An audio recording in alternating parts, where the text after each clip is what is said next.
Welcome to Ed Talks. My name is Harold Jansen. I'm the Board of Governors Teaching Chair at the University of Lethbridge. And my guest today is Bruce MacKay, who's the Director of Liberal Education and is about to be joining the Teaching Center as a Teaching Fellow starting in January. Hi, Bruce. Hi, Harold. How are you? I'm good. How are you doing? I'm great. So liberal education is a big part of what the University of Lethbridge does, but it's something that a lot of people, especially out in the community, don't really understand. Mm-hmm. So if you had to summarize liberal education as quickly as professors are able to do, which tends not to be very quickly. Yeah. What is liberal education exactly? Well, we think of liberal education as a philosophy and a process and a way of being that emphasizes four pillars. One of the pillars is a breadth of knowledge.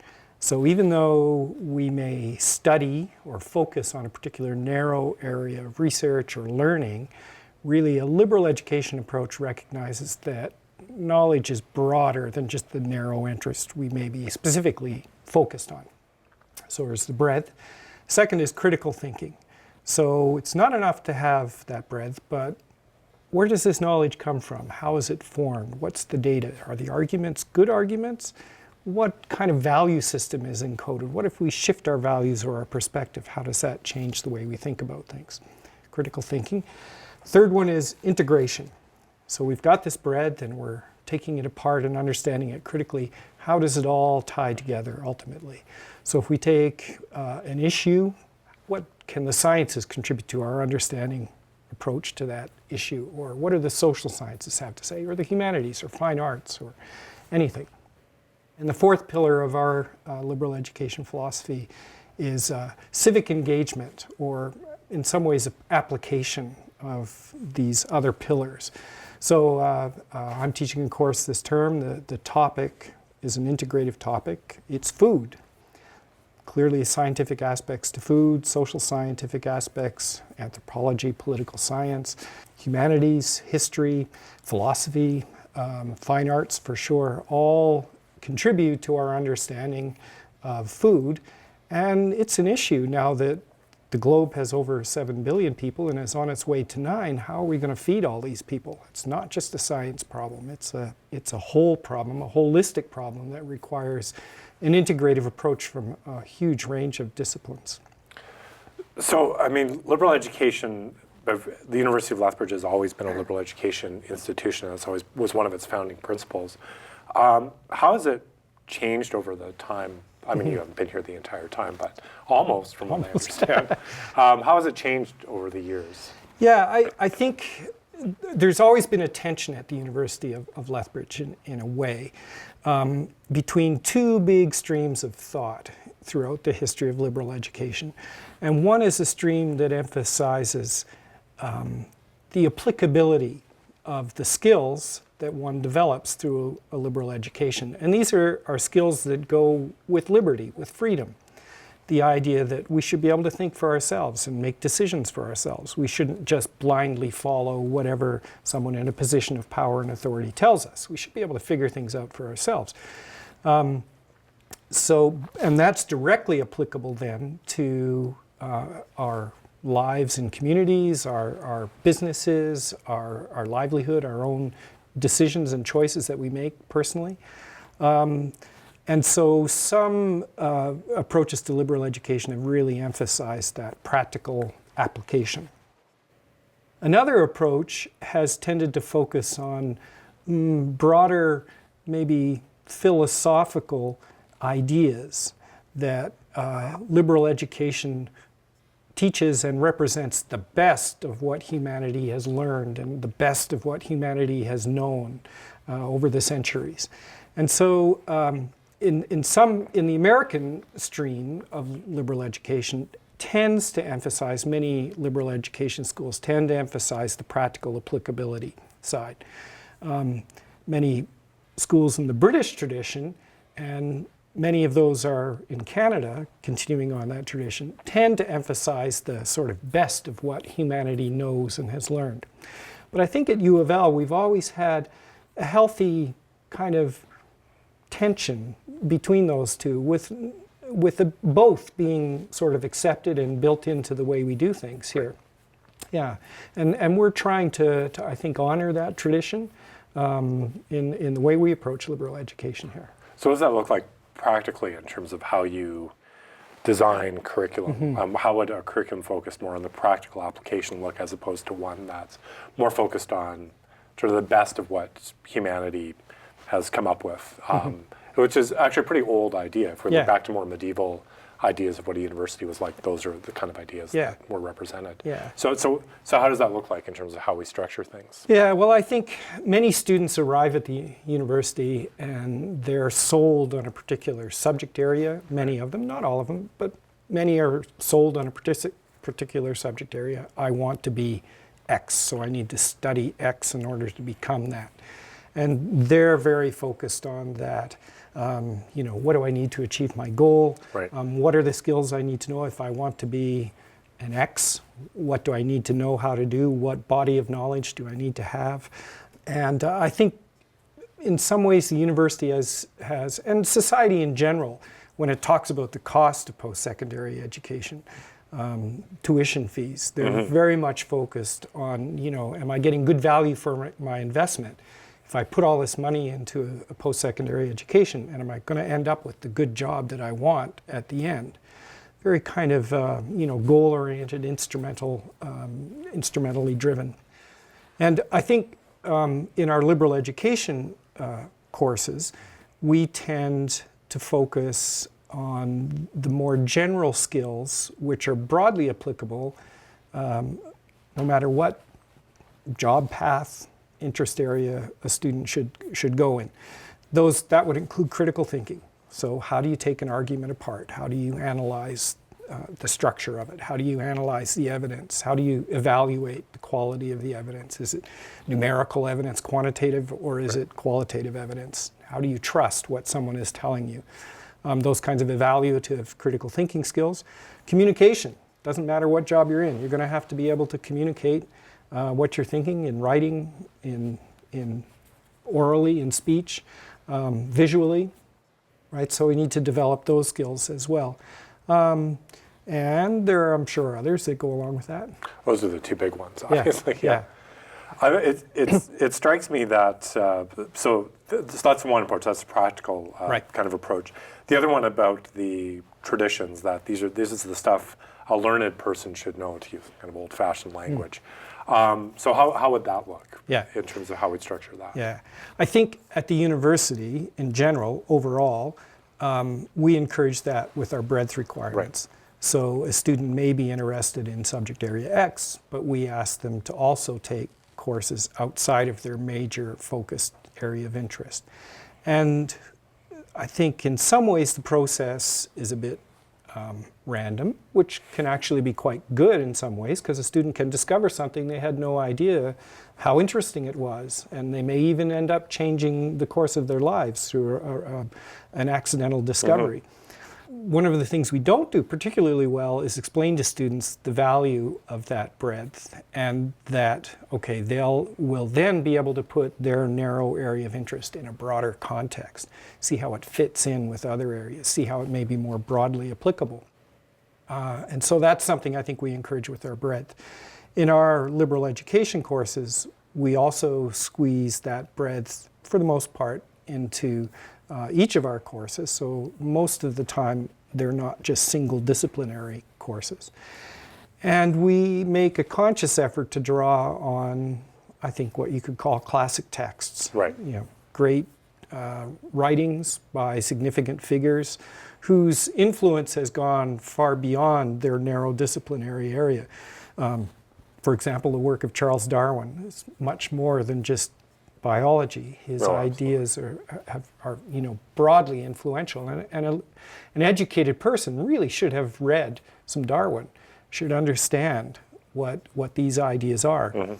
Don't have to agree with them, right? But they need to be able to understand what Darwin was actually saying, for example. It strikes me that one of the challenges of doing that is we as professors tend to be very protective of our disciplines, and we spend a lot of time doing this. So I would say every educated person should really take lots of political science, because that's my background, and people are very passionate about what they what they do. And that has always struck me as a real challenge when we try to structure liberal education into the kind of programming that we do, because everybody wants all students to take their material. So how do we sort that out together about what really are the important things? I mean, if I really stand back, I'll say, well, there's some things in our discipline that are more important than others for people to know. So we don't even have those conversations all the time, I think. No, we tend not to. And I think as the university itself has grown and matured, the emphasis for us as faculty members and the rewards for us as faculty members have very much focused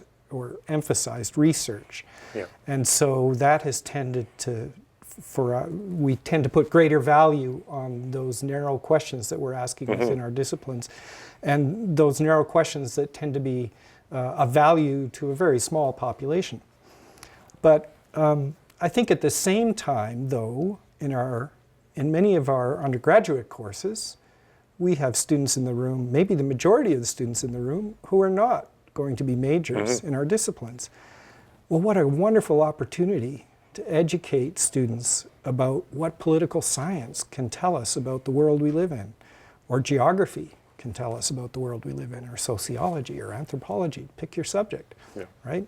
Even chemistry, you know, it's not just a technical subject, but I mean, we survive because of chemistry and biochemistry. How wonderful to have an opportunity to learn about that, to make you, I think, a fuller, well-rounded human being who's able to participate in everyday life with more awareness.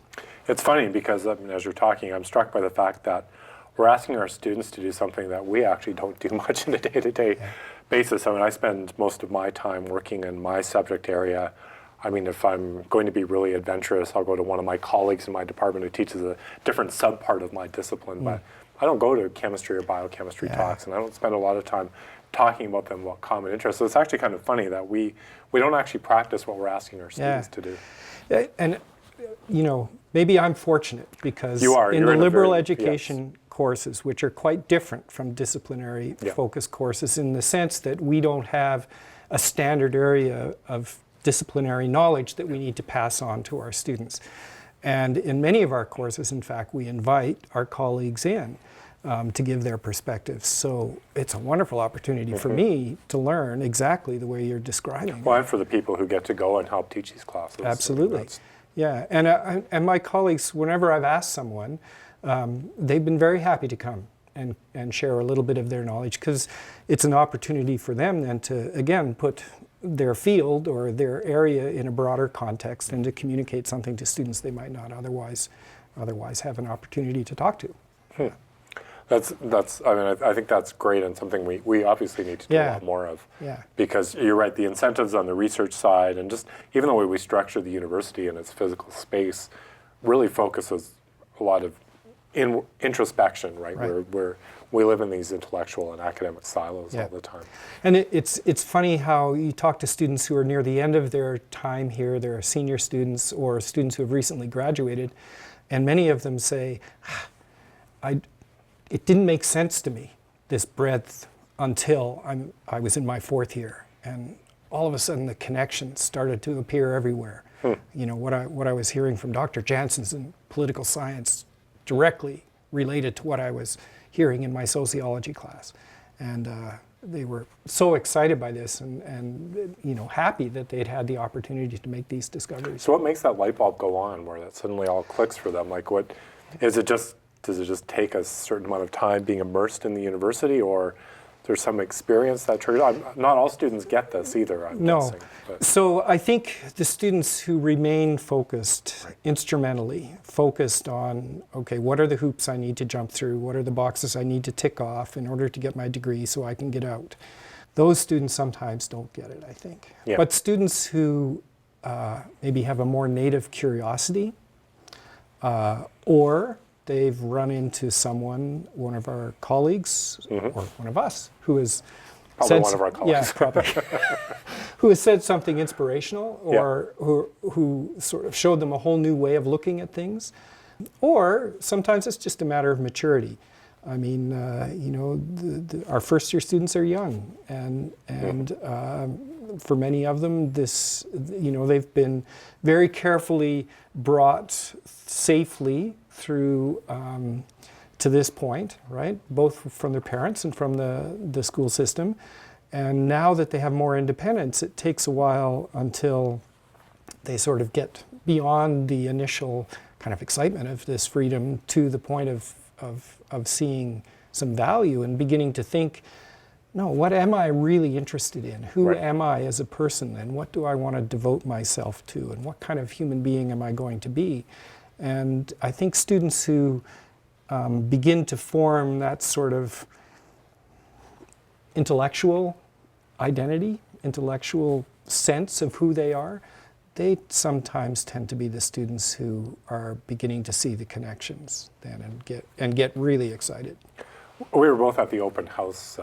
I'm thinking about what you're talking about with students coming in and their very narrow focus. So we both staffed tables at the open house a couple of months ago, and I'm always struck by this, these students who come in, and I remember having one student who came to me and said, I want to be an actuary.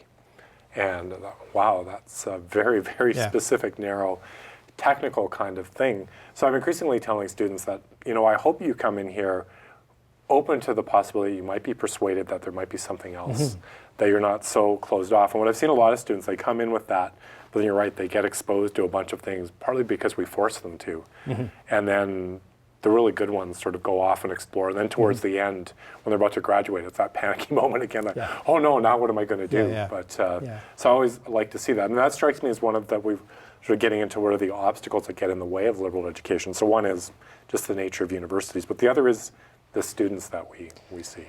Yeah, and I'm not sure I don't necessarily think it's their fault. No, I don't right? blame them either. Yeah, it's the environment that they've grown up in. I mean, it's the values that our broader society places on sort of numerically quantifying the job value, the outcomes, in terms of the pay that a student is going to get, and that a student may want, right? The kind of lifestyle they want. We tend to value that and not see quite as clearly the value of what seem to be very soft skills, perhaps things that may not be directly applicable in the workplace. But I think when they do catch it, and when they do begin to see that, oh, that reading of John Stuart Mill that is really old and out of date in a lot of ways, it's still relevant. In fact, I can see this in the newspaper today. Yeah. Oh, and it helps me understand what's going on in the world and makes me think about things. That when they finally get to that point, I think that's where the real value comes. And I think we just have to, I think the university in general, my opinion anyway, is less, could spend a little less time saying, come to university, take these courses, get job X, Y, Z, right? So you want to be an actuary? Well, you got to come to university to be an actuary. Right. Rather than say that, come to university, free yourself as a human being, discover, explore. It's a safe place to explore. I mean, yes, you may have some failures along the way, even in subject areas, right? But you can take courses over. I mean, it's a pretty safe environment to experiment, really. Teaches you a lot of resilience, right? Absolutely. Bad experiences. And those sorts of things are invaluable later, right? I once did a survey of graduates of the University of Lethbridge, and one of my favorite comments was from an accountant working for an oil company in Calgary, I assume. Senior accountant, had a team, and the person's comment was that the time they were here, they wished they didn't have to take these courses outside of their major area of interest. But they said that now, after years in the workplace and leading a group of people, they sure recognized when they were dealing with someone who didn't have a liberal education, because they were quite narrow in their perspective. They couldn't problem solve as well. They didn't have much imagination for thinking of alternatives. They could do what they were taught how to do, but that's where it ended. Right. And this was a real drawback for this person in the kind of work they were doing. So, I think for the student who says, I want to be an actuary, that's the kind of answer, is that being an actuary is a lot more than just being an actuary. It is something that universities still do very well. I was at a symposium in Edmonton, and there was a person who ran a computer programming company. He was saying the difference between hiring people out of technical school who had very narrow technical abilities versus university graduates. He could really notice the difference in their ability to problem solve and their ability to think more creatively. Mm-hmm. They were equally adept at just the basic mechanics of coding, but as far as actually being able to do something broader, Mm-hmm. they definitely could notice the difference. Yeah. You know, we do this. I mean, I guess there's this real tension for universities. There's benefits, I think you'd be the first one to tell us, of liberal education for the workforce. Those communication, critical thinking skills. A lot of technical skills go out of style, but those are not going away anytime soon. But it strikes me that more and more we market universities in that language of business and employability. And we don't talk about the value of education for the sake of education that can make you just a more well-rounded, just a better human being. I'm curious what your thoughts are on that. Are we sort of in danger of becoming something that we have kind of fought against? Yeah, I think the tension is a healthy one in the sense that it does ask us to think, well, what is the value of liberal education? And to articulate, well, you know, these critical thinking skills, problem solving skills, writing communication skills. Those things are valuable no matter where you are. But it also then focuses or encourages us, pushes us to say, but as well, or even more so, you know, you want to live a life that where you feel enriched and fulfilled and interested and excited by things, and your learning never seems to stop, but you always discover new ways of seeing things. And you know, and you look at the history of people's biographies who are hugely successful no matter what field they're in. And there are people who are curious, interested, tend to have a broad range of experiences, you know, travel a lot, meet interesting people, have lived in different places, done different jobs. And all the research is saying, you know, our students may start in a particular career, but chances are very high that they're not going to be there for their whole lives. They're going to have 2 or 3 or 4 jobs. So, you know, having some experience of adopting and understanding different perspectives, which they're going to get in a liberal education, yeah, that's going to be practically valuable, but it's also going to make them enjoy life more, I think. How much do you think I was also struck by what you were saying about students coming in, and we have to be responsible as a university. We get public money, we do have a certain responsibility. But I wonder, back when I was an undergrad student, and I suspect the same in your case, tuition was a lot less, right? I'm looking at this perspective of a parent whose kids will be entering into this, and it's start adding up those bills. As tuition gets more expensive, it feels less luxurious to just take the time to really soak in ideas and become a better person because it's more expensive. I mean, the second related phenomenon is that more people are attending university, a much greater proportion. How do you think that's changed the nature of universities and the role of liberal education? Do you think that's contributed to this job focus? Yeah, I think it probably has contributed to the job focus. I think our society, you know, with its emphasis on measuring and quantifying performance indicators, and you know, dollar signs attached to everything, has pushed us to think in those terms. But that's not the only way to measure, right? Or the only value that we can use to quantify our outcomes.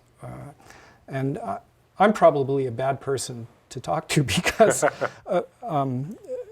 personally, I mean, it took me 10 years to get through my undergraduate career because I switched majors a couple of times and dropped out for a while. And when I look back, I realize I was pretty immature when I started. I could function fine as a human in society, but intellectually and socially in many ways, I was immature and I needed that time. I really feel an urge to say to students, don't rush. There's no rush. You're young.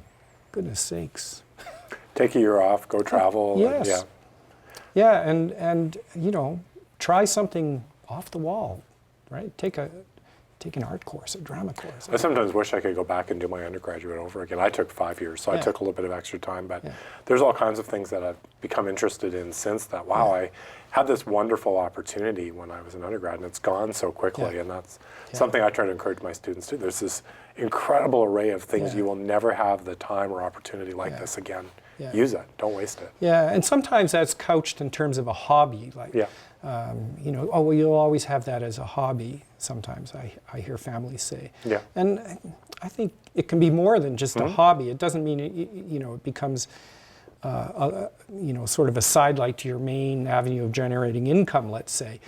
But, you know, the perspective of another discipline, another academic area can contribute so much to your main area of focus. I mean, it provides opportunities to create new synergies and overlaps and innovate in new ways that can be really practically, you know, invaluable and rewarding, right? Both individually, like in your soul, but also, you know, potentially monetarily as well, rewarding. So, I mean, you've talked about that. So now to get down to this very specific challenge of doing this in a classroom, because I mean, the 4 pillars of liberal education you identified are all, I don't think you'd get too much disagreement over that. These are all good things, and you're in a really great position being able to teach these cross-disciplinary kind of things where you get people in, but most of us aren't in that situation. How do you do it, and what's your advice for people like me who don't have this wonderful opportunity that you do? This is my pitch for saying, get me into one of your classes, but besides that, it's, so how do you approach trying to instill these 4 sort of principles, or how do you try to bring them into the kinds of courses that you do? Well, the one thing I'd say to you and to my colleagues is, and I shouldn't start with advice, I suppose, but put a line in your course outline, your course syllabus, that says how your course contributes to a liberal education. That'd be one simple thing. Another thing would be to take every opportunity to say, you see, now that we understand this from the perspective of our discipline, this is also relevant, applicable in these other areas. So point out those connections, right? Without having to fully explain them, point out that the connections are there. I think that'll help. In our lib ed courses, and in the ones I teach, it's to get over the instrumentalism is always a big hurdle. And not all students are willing to give up the notion that the point of a university education is to get a good job. And some of them may never get over that, despite my best efforts to say it's more than that, and to show them that it's more than that. So that is always a bit, well, I sometimes feel like I've failed if there are students who don't get that, right? The way it seems to work best is to identify an issue or a problem that is inherently multidisciplinary. In our 1000 class, we use the theme of knowledge. The whole university is about knowledge, right? So that's something we can easily examine from the perspective of the sciences, social sciences, humanities, fine arts, everything. So that serves as a focal point to illustrate then some of the interconnections and the way these things tie together. It also serves as a way to open up questions that then we can say, what we're about here is not just what we already know, but it's about discovering new knowledge or uncovering or explaining things in a new way. It's really about what we don't know, really. And so the certainties that some students want to have, so they've come, tell me what the answers are, tell me the 10 things I need to know for the test. Instead it becomes, well, here's a really interesting question. You know, what do you think? What are the possible answers? Which way should we go? What if we look at it from this perspective? What questions come to mind? And then it becomes more of a creative process and more of a process where I'm less an answer teller and I become more of a question facilitator and a discussion facilitator, encouraging the students to contribute their perspectives, their thoughts, their thinking in a variety of different ways, a variety of different assignments, a variety of different situations that also enable them to develop their problem-solving skills, their critical thinking skills, their communication skills, right? Sometimes students are quite uncomfortable with this because they're much more used to and familiar with situations where the teacher tells them what they need to know. And I think, in many disciplinary areas, there's a body of knowledge that students need to have before they can move on. And it's very important, that the curriculum is structured in that laddered fashion, and there's stuff you need to get through, and students need to have it.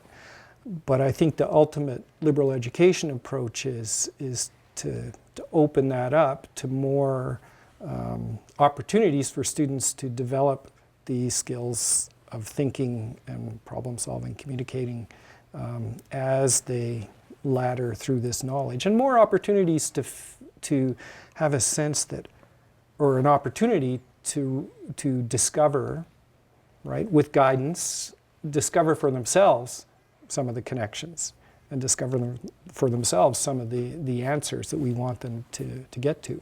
I was having a discussion with one of my students this week who was, she was thankfully telling me she was enjoying the course that she was taking with me, but she was talking about how some of her friends were taking more science courses, and they really liked the it's right or wrong, it's yes or no, whereas she was very much drawn to, well, there's different ways to look at things, which is more of a social science kind of thing. And it reminded me back that I remember seeing this divide very much in my classmates when I was a student too. So how do you reach those people who really like just yes, no, just tell me what it is? I mean, is there anything we can really do, or is there? Yeah, I think I'm still struggling with that one. Yeah. I think, and some of it, I don't know. No, it's hard. It is difficult. I think, there may be, from what I'm learning still about different learning styles, and I think, students who approach learning in this way reflect a particular kind of learning style, a particular sort of mental template that they're most comfortable with, a linear kind of approach to problems. One of the best ways to gather the most students is to be able to have a variety, or recognize the variety of learning styles, and to recognize the variety of mental templates that may be in a classroom, and to get to know your students so you have a sense of who they are and where they're coming from. And then to be able to have the material available in a variety of different ways. So the student who is particularly strong in understanding things and learning visually, right, has plenty of opportunity to see images and to present material perhaps that emphasizes that. And I don't know, I think the question is coming up with a good question that motivates the movement of our learning is key. And it's sometimes hard when we know the answer already in some disciplinary areas to think, well, here's just the answer, just learn this, exactly. Right? Why go through this game of, well, what was so-and-so thinking? But I think maybe that, being motivated by the question helps to drive students on. I remember one of my favorite high school teachers was a physics teacher, and we'd work through these problems. And it was amazing. This guy was brilliant. But he'd work through these problems with us, but it always felt like he was doing it for the first time with us. That was an amazing teaching thing to see. Is that he'd probably done this like 40 times before he'd done it with my class, but it really felt like he was, oh wow, and he'd get really excited about, and we'd throw out possible ways of solving a problem, and he'd go down these rabbit holes with us that would end up going nowhere. And I think that's something we can do. I do too. Yeah. Again, that's tough, right? If you've done it lots of times before. Just so much faster. Here's the answer. Memorize it. Right. It'll be answer C on the multiple choice test, right? To put up a PowerPoint that's got all the answers, right? Or print it out for them so they can just memorize it. So what role, one of the things that I like to do, and I'm curious what your thought on this is, challenging students. I actually kind of like students who come into class and think they have it all figured out. And I like to just shake them up a little bit, that it might not be as obvious or as simple as you think. I was wondering if that's a technique that you use in your classes. I do too. Sometimes students don't like you for that. No, absolutely. Right? But yeah, I think that's vital to say, here's the standard view about our food. We just go to the grocery store and get it. And, exactly. You don't care where it came from. As long as it's there, it's a good price. Yeah. That's what I care about, right? And say, well, what about these costs that are hidden? Yep. That you don't see them when you purchase this. But is it fair that there's somebody somewhere who's barely making a living producing this food for this multinational giant that's making billions of dollars, so you can have it cheap? Is that fair? Is that right? What if you were that farmer, for example? Yeah. I mean, yeah. There are any number of stories or questions you can ask, right, that can spur this on. And poke at students. So it's part of the critical thinking side of It things, is. right? It's to critically examine a lot of the assumptions by which we live our lives, the way our society operates. It's essential to the mission of what a university does. So I sometimes find that I need to get better at making sure the students are learning some tools then that they can use to respond to my poking.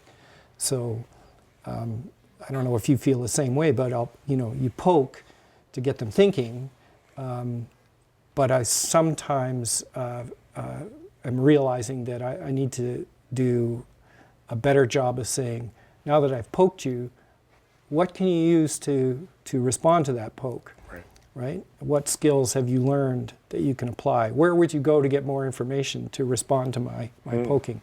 And I perhaps need to get better at encourage them to use those skills that we're trying to learn, right? Sometimes it can be, oh, look how smart I am as a professor, right? Right. And you haven't thought of all these things, but I have from the comfort of my office. Yes.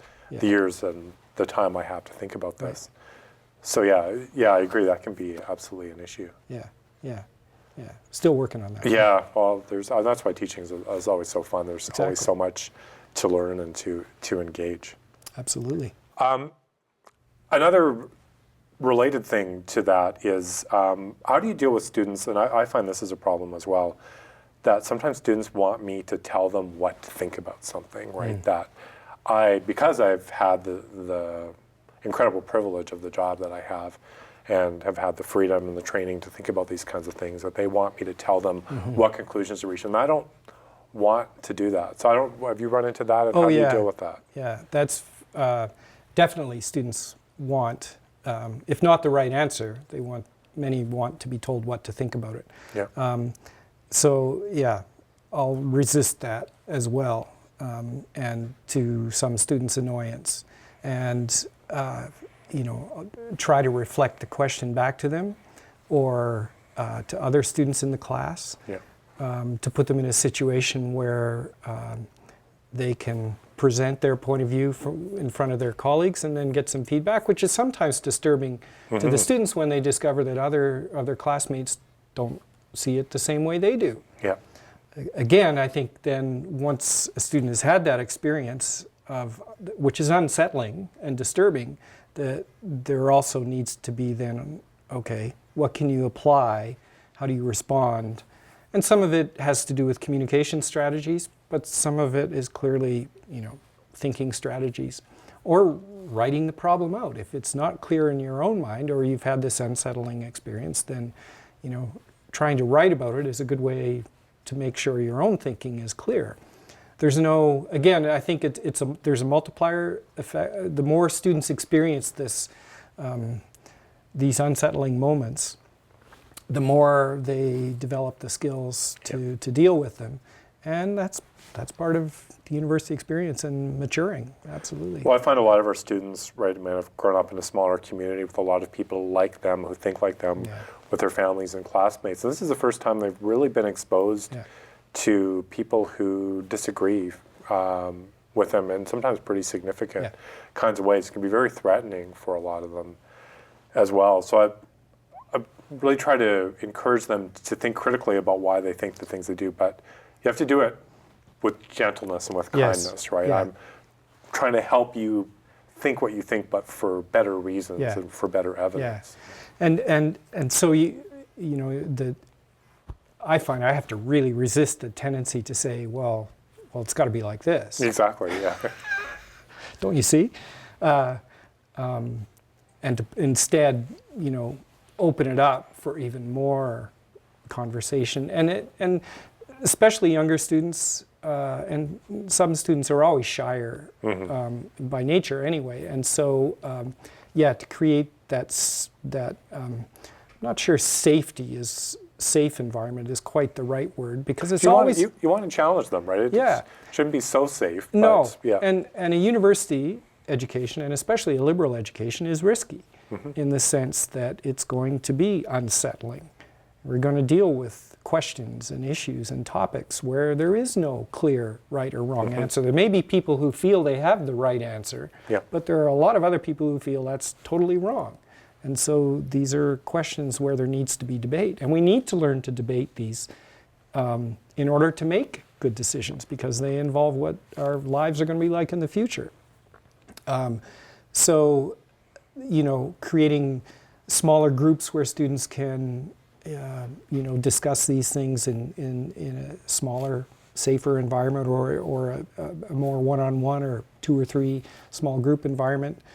I think building that classroom culture where right from the beginning, it's not about me talking and giving all the right answers, but it's about creating an environment where there are, is exchange, and there's lots of talking and discussion and lots of questions and different points of view.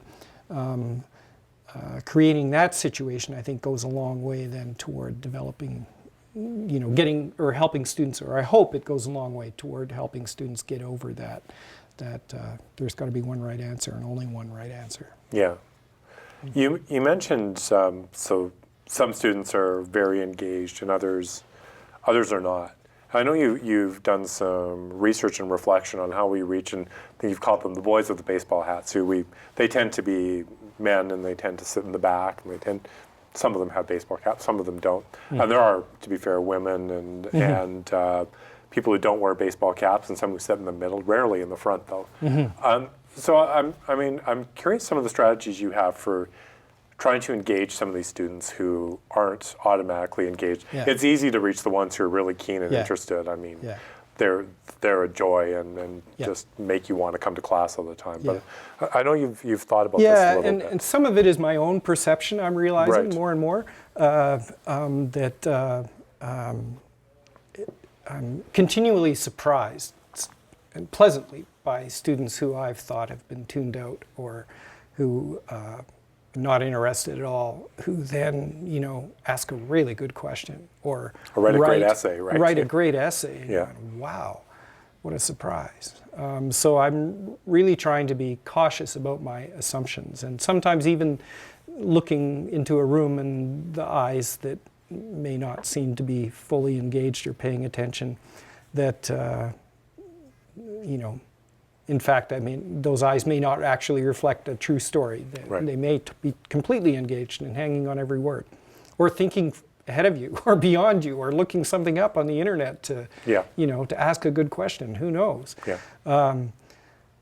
But I think again, a variety of ways of presenting material visually. I know you like to use images that can stimulate discussion or serve as a background in a way for discussion, and sort of an atmosphere, create an atmosphere discussion. I like to do that too. Stories are great.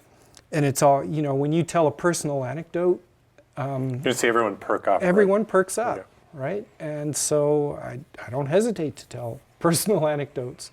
And it's sometimes those seem to be the things that students will remember above all else.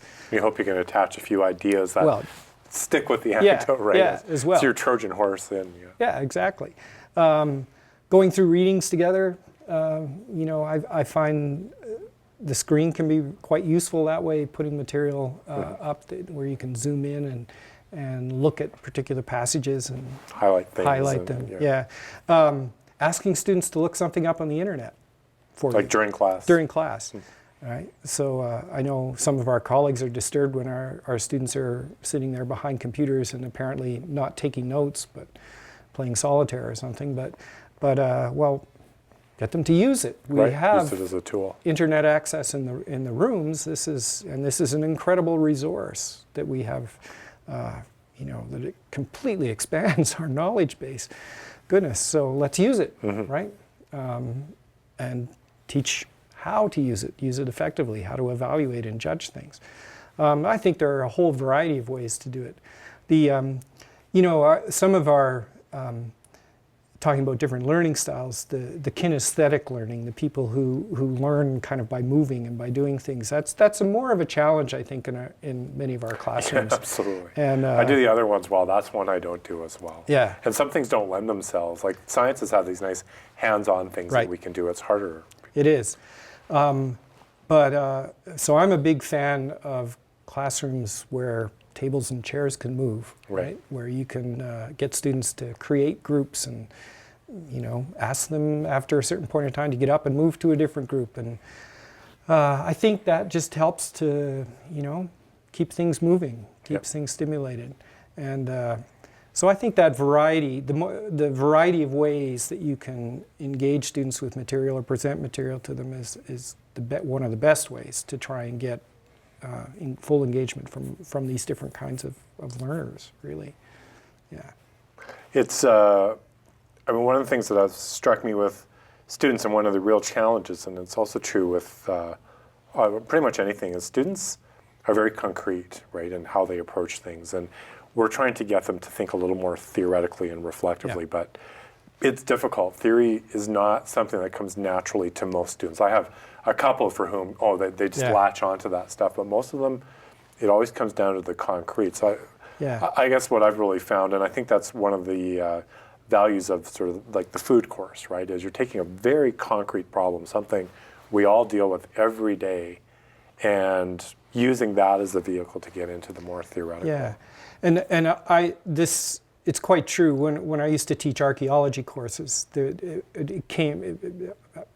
kind of gradually realized what was happening, that being able to show images of concrete objects real, right? And excavation sites, was very real.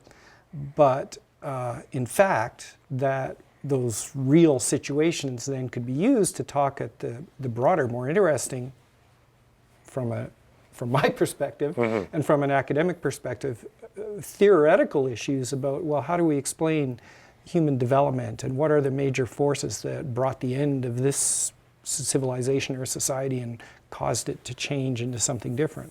So food, and I think that approach can be widely applicable across all disciplines in the university, right? Is find that a key issue or a story that can illustrate or serve as a foundation for talking then about theoretical issues, or how that story is an illustration that fits into a broader framework with a bunch of other stories that then feed together and support this broader theory.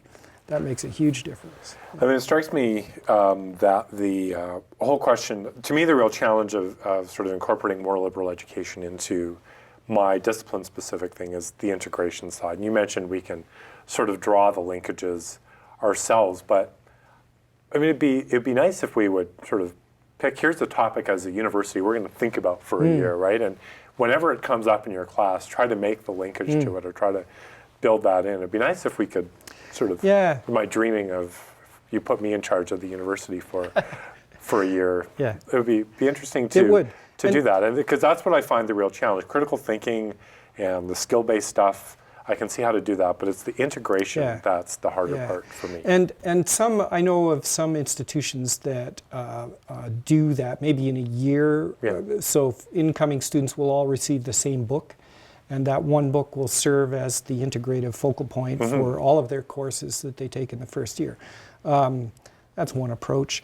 On the other hand, I sometimes think that one of the great things about our liberal education approach is that it gives students the freedom to discover their own integrations, Okay. their own connections. And I think there's great value in that for a student who has an interest in one subject to find, maybe by happenstance, a connection to another discipline in a course that they were just taking to fulfill Right. a breadth requirement or because it fit into their schedule.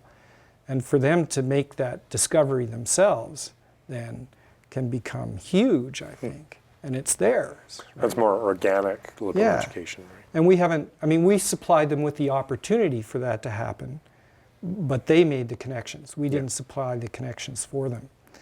I think, and I'm still working on this myself, and I need to do more, is to think about how to make integrative connections. Like what sort of processes are involved in thinking, in puzzling that lead to making these connections? Is it just a matter of creativity? You know, do we need to foster creative environments then? Is it having to solve particular problems? Is it just a natural state of mind that some people have and others don't? I'm not sure about all of that. And you know, what we're trying to do now, or what I'm trying to do now, is to use these focused problems in these particular courses as examples that can illustrate that. And you know, having a common book for incoming students would serve as an example to illustrate that. But are there specific techniques or specific, I don't know, skills, I suppose, that could be taught or instructed that would help students make those connections? I'm not entirely sure yet about that myself. So, put you on the spot. Do we need to start requiring a liberal education course in the first year? Like, just to start students thinking of this mindset, because like I said, they come in, most of them come in with a fairly narrow, I want to go in with a very instrumental view. I want to get to A, I need the university degree to do that. I mean, is that a way to do it? I mean, I like what you're saying about sort of allowing this to emerge a little more organically, but I wonder if we need to just sort of spark that a little bit, and give that a bit of a push. Well, I think, personally, I think at a broader institutional level, we can do a better job explaining that this is why we require students to take our breadth courses. We don't do a great job on that. The rule is there, and students grumble about having to take these breadth courses. But I think if we help them understand or explain to them some of the values that we see going along with taking the breadth, I think that would go a long way.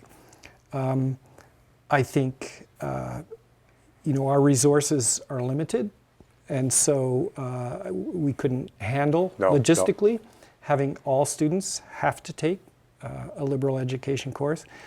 But again, personally, I don't think we should.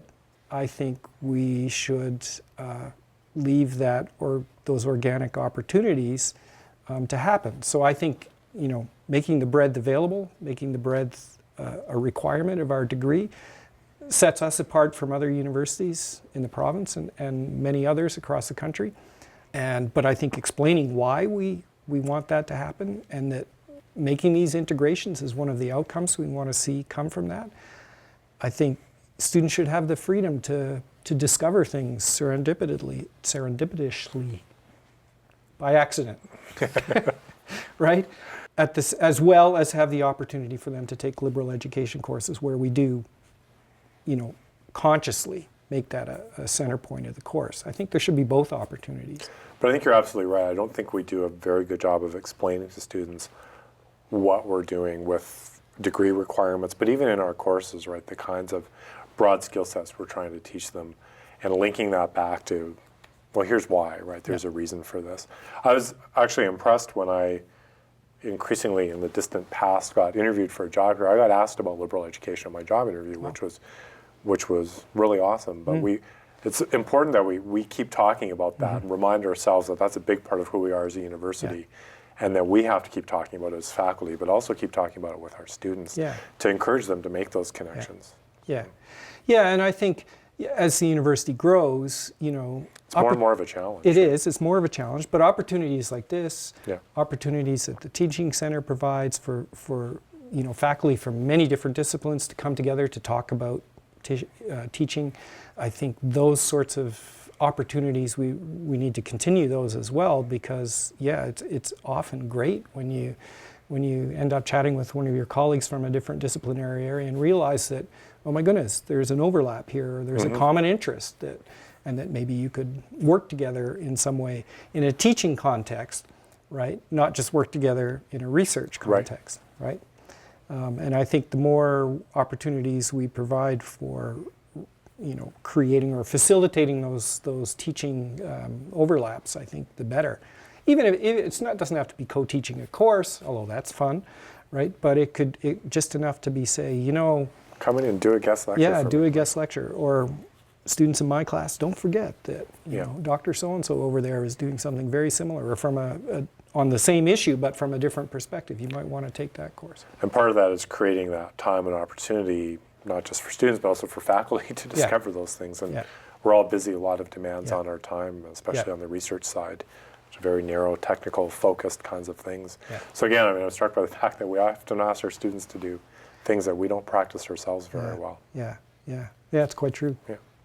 Well, thanks, Bruce. It's been great talking to you, and look forward to seeing what the next topic. Do you know what the next liberal education topic is? Or no, actually, still I'm looking not for sure. ideas. No, I kind of have a quiver full of different arrows. I just quite haven't decided on which one is coming out. There's no shortage of topics. No, there are no shortage of topics. I look topics. forward to seeing what it is. Well, I'll make a point of inviting you to come. Or at least someone from political science. But thanks very much, Bruce. Thanks, Harold. It was fun.